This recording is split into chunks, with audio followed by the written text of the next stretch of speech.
This is pre-reading for Alpha to Omega, Chapter 26, The Healing of the Man Born Blind, Part 1, adapted from John chapter 9. So there's a series of readings now from John chapter 9, and it's a nice way to start off the second semester, focusing on the gospel and one of the famous miracles that Jesus performed.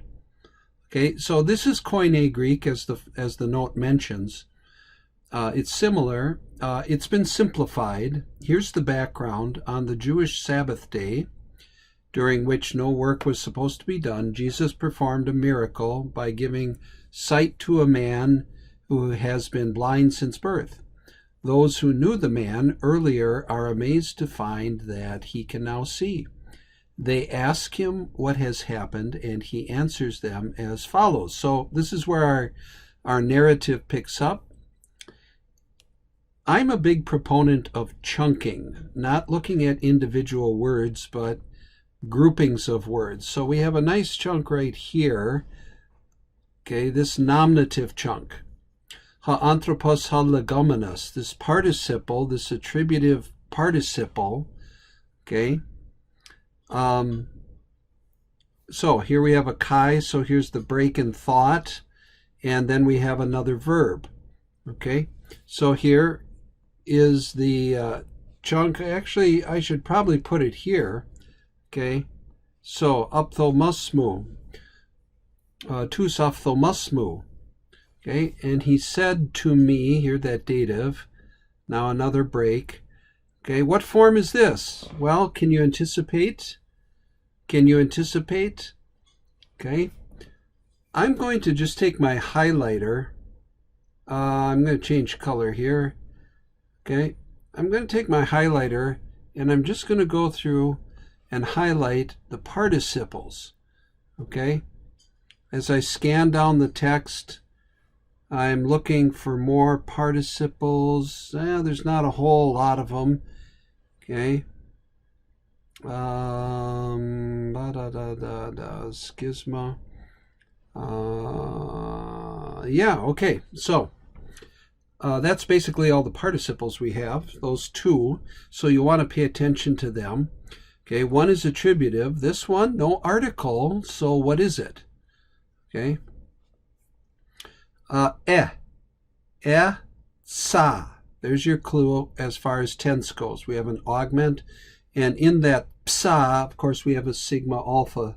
So that gives away the tense. Okay, that's sentence one. Okay. Here I find my nominatives. Okay, now we have a direct question here. Okay, of course we're studying questions this chapter, so we have a direct question here. I'm going to put it in purple. All right, pu estin akainas, so estin in enclitic form here. Ugoida, answer. Agusin auton. So here, yeah, in a very literal sense here with aguzin, right? Led. They led. Whenever we have a prepositional phrase, it's not going to get interrupted with something else. So prepositional phrases make nice chunks as well. Okay, make sure you look at this form carefully. Okay, eroton. Eroton, not only is it an alpha contract, it also comes from a verb that begins with a vowel. So think about what tense. I think that really brings out some of the flavor of the text by thinking about the tense of that word, eroton. Okay, here, another nominative chunk. Okay, now this, okay, this is new, right?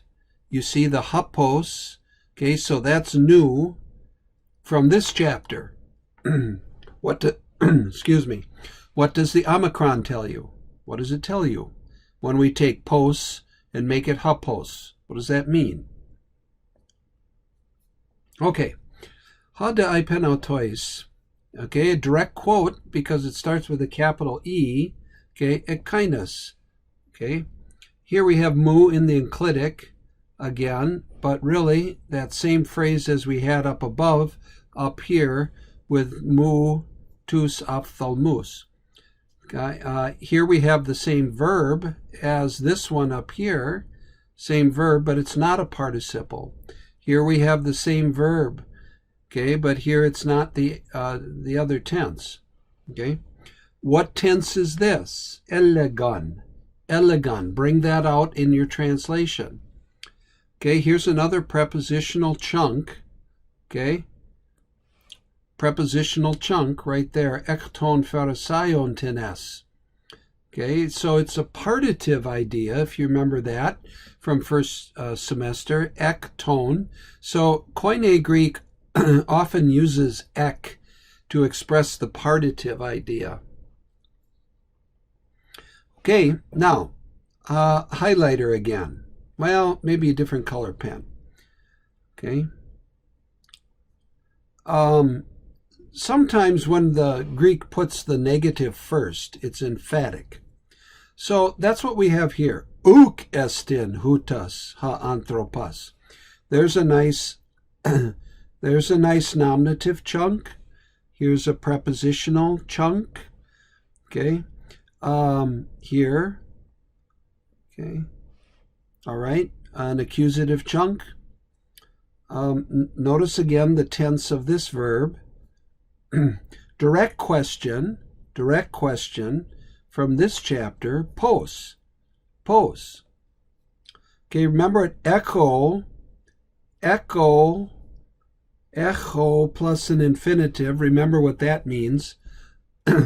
We had an example of it in our sentences for today too, in chapter 26. Okay.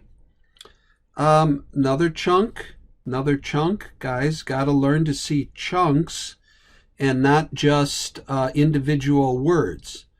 Okay. Here's another prepositional chunk. Remember, prepositional chunks will not get interrupted until they're finished.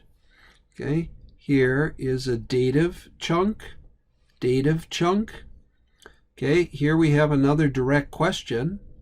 Here, prepositional chunk, peri tutu. Okay. Relative pronoun here, relative. Here, again, we've had this phrase a number of times, but now it's su, tus ophthalmos. Had de aipe, this is what he said, capital direct quote, prophetes estin. So one of the most valuable skills you can acquire or master is to see groups of words in Greek, not just individual words, groups of words. Okay?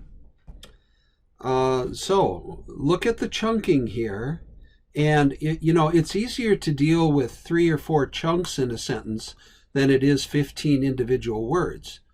Okay, so learn to see what goes together. That's pre-reading for chapter 26.